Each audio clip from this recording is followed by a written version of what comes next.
Thank you. My name is Dr. Elisha Nyamu, OGW, the Chief Principal of the Shamberere National Polytechnic. Shamberere National Polytechnic is a TVET institution in Kakamega County, Kakamega North. This institution started way back in 1983 as an agricultural center. It was by then known as REP, that is Shamberere Rural Education Program, and mostly it was training farmers on horticulture.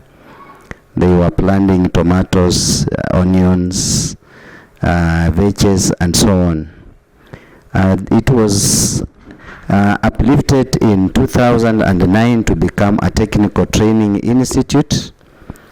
Now, as we transited into our new status, Shamberere National Polytechnic carried its historical mandate of agriculture.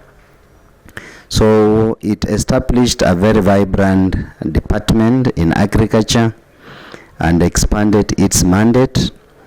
So as a TTI, Shamberere started offering general agriculture and extension as its main course. In the year 2004, Shamberere National Polytechnic was elevated to a national polytechnic status. Under our new status, and I as the Chief Principal of the National Polytechnic, our new mandate opened for us a very wide field. So we looked at the national and global agricultural trends, which enabled us to expand the branches in agriculture. So presently, in addition to general agriculture and extension, the Polytechnic has a vibrant agribusiness section. We have value addition, agriculture value addition, and we also have agripreneurship. So the department has a total of over 800 youth whom we are training and skilling to take up the necessary skills that can make them support the better economy, where the government has really focused on food security for this country. Now, as a national polytechnic, we are supposed to develop our own curriculum, implement and even certify. So in our new mandate, we have embraced the CBET curriculum. CBET curriculum is competency-based education and training, which focuses mainly on skills. We have implemented this curriculum up to last year when we looked at the global needs and the community needs. We realized that under the NEC program, we were training our trainees mostly on theories. But when CBET and modular came, we decided to break down the curriculum into employable skills. For example, you will find that at agriculture level 3, we teach or skill people who can only handle milking. We can train milkers. We can train those people who can feed the animals as a skill. So we looked at what does the agriculture field require if an employer is looking for somebody. You will find that the major problem that farmers have been facing is handling and care of the animals. So we have a curriculum that focuses mainly on animal management. We have a curriculum that focuses on milking and hygiene. Now, these are critical elements of training which give our trainees an opportunity to be absorbed, or when they go out to start their own business, they are able to be productive.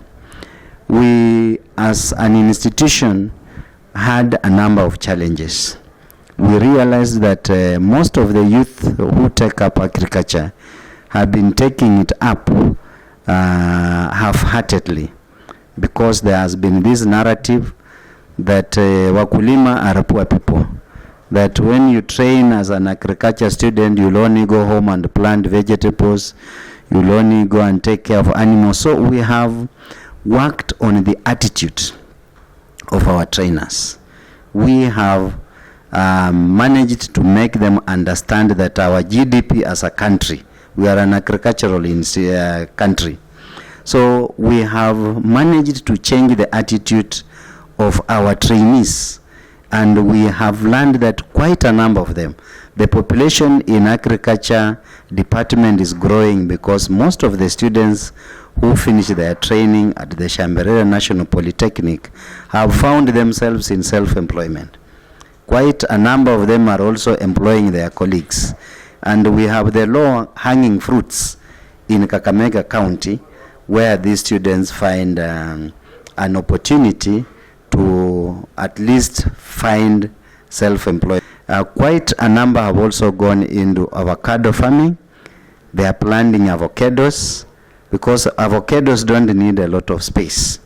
You can plant along your fence without necessarily quarreling with a parent over a junk of land for cane and so on. And we are injecting a lot of innovations and technology into our farming. We want to reduce on the labor because as the world goes, you find that one aspect of production that can really lower your profit is labor.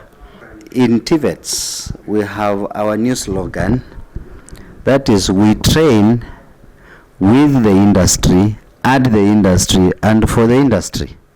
That is to say, we do not want to skill people who, when they go out there, they cannot fit in what? Industry. So we are looking at the modern trends, both globally and locally, and developing curricula that can answer that need. So that as you come in with the, what we are calling the bioagriculture, our training programs must be fully geared towards satisfying that need, because we cannot afford to remain behind in training, because training must provide the best for the market at that time. So we are really bringing in industry as we develop curriculum. We ask the industry, what do you need? Who do you need? Then we develop a curriculum that can fit into the market needs. So we are working with the industry, and we believe because industry normally has the best and the latest, they are guiding us and assisting us in developing our curriculum. We want to crack the stereotype that curriculum, you know, if you look at the curriculum of a country, will be told review it after every 5 years. Now, as TVETs and the national polytechnics, we do not conform to that myth. Ours is, anytime we read signs of a demand in skills needs, we very quickly come up with a course that will feed the market with the necessary skilled manpower. For example, West Kenya is developing a distillery. We know they want to distill molasses to get some other products. So very quickly we started a department that is producing now people in food technology, so that we are already preparing people who will go and work in the what? Distillery. So the national polytechnics, one of our mandate is research. We must be on the market and on the lookout to find out what does the market need, where is the world going. So as we read the global and national trends, we develop a curriculum. We are not limited. The only thing we do is that when we develop a curriculum, it has to undergo accreditation, it has to be validated, then we roll it out. Normally we apply to TVETA, that is our licensing and accreditation body. They sit quarterly, every 3 months. Once you apply and you provide all the necessary information, they'll appear after 3 months and accredit your curriculum. The only issue is that you must also meet the standards, because you cannot mount a course when you don't have the training equipment and the material, you don't have the trainers. That's why nowadays we say you must have a TVETA license. Are you licensed to train? You know, in the past, anybody has been training, but as of now, you must be licensed to train. You must be licensed to offer a course. And the licensing, it means you must have all the infrastructure, all the human resource, and other materials that are required. Thank you. Well, our first focus has been the source of the seedlings. As an institution, we have 1 acre of farm that we want to dedicate to propagation of seedlings for avocado, coffee, and other trees that have economic value. So we want to do, the first step is to be producers of quality avocado seeds, to be able to sell to the farmers. Then as they grow, our next focus will be value addition. Because if you sell an avocado in the village, you buy at 10 shillings. But if you produce juice of avocado, it's 50 shillings. So we shall now focus, because we have a department called Applied Sciences, where we have now food technology. So we want to prepare and skill food technologists who will now be stationing themselves in ready for value addition for the avocado fruit in this county. So we want to appeal to the county government of Kakamega to entrust us with the propagation of the seeds, and also we shall come up, you know, we are self-regulating, and the government has told us to have income generating activities. So we are just going to be a competitor with anybody who will be doing value addition. We shall have a training center for value addition with our machines, and we shall be training for the world market, for other employers, but also generating some income for ourselves. Thank you. We have our main policy is academic policy. Then we have departmental policies.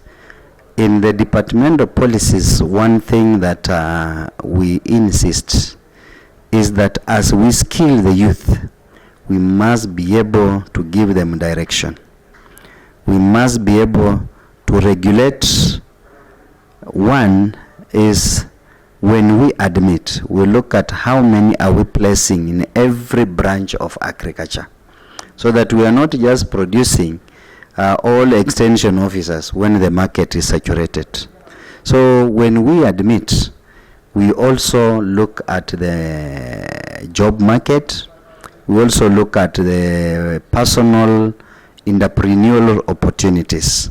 So we don't just blanketly train people. We decide to stagger, so that one admission, we are saying we want to do value addition. The next one we want to do agribusiness. The next one we want to do general agriculture, and so on. But as I told you, under general agriculture, we have the modules that are employable. Like somebody can come here at level 6. Level 6 is what used to be a diploma. But the person decides, in general agriculture, I want to learn everything. But he says, me, I only want to learn one aspect. And the skill I want to learn is animal nutrition. Just want to know how to feed an animal, or fodder preparation. So that is how we regulate through policy, how we admit, and how we train. However, we all support purposely, really educate and counsel our trainees on issues to do with agriculture. Because we shall not be industrialized if agriculture is not vibrant. Kenya doesn't have mineral salts. The only thing that can industrialize this country is agriculture. Because we are endowed with the tracts of land, we have ranches, and if we do good value chains, like from cattle, you can see from cattle we can have KCC taking their part. We can have those producing butter, those producing ghee. Then we go into hides and skins. There is a factory now preparing to give us shoes. We have a factory, we're dealing with hoofs and horns giving us glue. So if as a country we can really put our heads together and focus on agriculture, then we divide the various aspects of value chains. We can have so many industries in this country, and our youths will have jobs. We can also export. So I believe, especially for the county government of Kakamega, where we are, I would like us to have a county dialogue, so that we ask ourselves, where are we endowed? Because we have sugarcane which goes to West Kenya. That is now beyond us as a county. We cannot build a sugar factory. But we must now look at that West Kenya and ask ourselves as a county, from what they produce, what can we do? I want to start by the women of this country and the young girls, by extension. One big disadvantage of this country is that all land belongs to men, but 3/4 of the labor is done by the women. The men own land, but the women have labor. So you will find that because of that stereotype stigmatization, the child girl we train here, when they go home, their parents are not willing to give them land to plant avocado. They are saying, you go and get married, your husband will give you land. So we are also trying to sensitize the community. We are going out to say, no, land is a resource, and this resource is productive. It doesn't mean when a child girl rears dairy animals in your home, she will not get married. Or if she plants avocado, she will not get married. So we are empowering the child girl. You will find that in most of the courses in agriculture, majority are ladies. I think you will see them. We have brought in people from West Pokot. I think on my table, I was fitted by the country as a transformational leader. I admitted over 2,000 students from West Pokot to come and train. And most of them went to agriculture department. Because when I went to Tiati and so on, I found the West Pokot people talk about is not what it is. They have a lot of pumpkin, they have a lot of mangoes, they have a lot of oranges. It's a very fertile place. What lacks there is the knowledge. So we have worked on stigmatization. We are empowering the girl child through our policies. And we tell them, when you go home, please let your parents give you a piece of land where you can practice productive what? Agriculture. And believe me or not, West Pokot is really changing. Yeah, it's really changing. They are now embracing modern agriculture, and the way I had said, let us have a candid dialogue and say, what do we want to do, or what can we do best? If we identify what we can do best, then we ask ourselves a question: what do we require to do it best? Once we list what we require to do best, then we identify who can do it best. Who are these people? If we entrust with this agri business, it will flourish. We identify the implementers of the projects. Now we can look for funding, because even if we get funding and we get everything wrong, there will be no impact. So we must start at the planning stage, identify our strength, that this agriculture value chain can do well in our county. Where can it do well? Who can do it well? Then we reach out to organizations that can support. The issue of commitment if you don't strive for excellence, then I always say you better die. Because why do you want to do things that will not be excellent? As a county, we must benchmark with the best counties.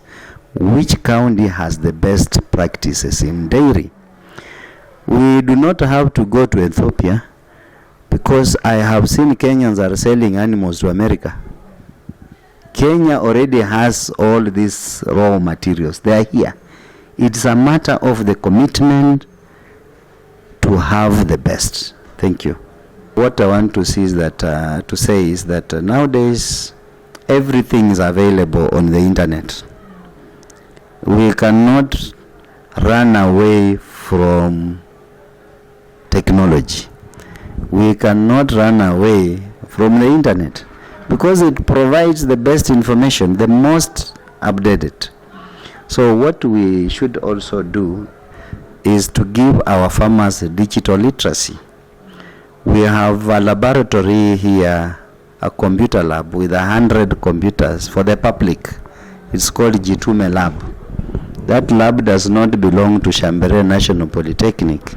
We are only hosting the lab on behalf of the public. So we can encourage the public to use the computer to come and do their research, because these days you can even Google and find a solution to a problem on your farm. You don't really have to call in an extension officer. If you are digitally literate, there are so many things you can fix. So it is important that we inject in the digital literacy into our farmers, because it will assist them solve some of the existing problems urgently and on time.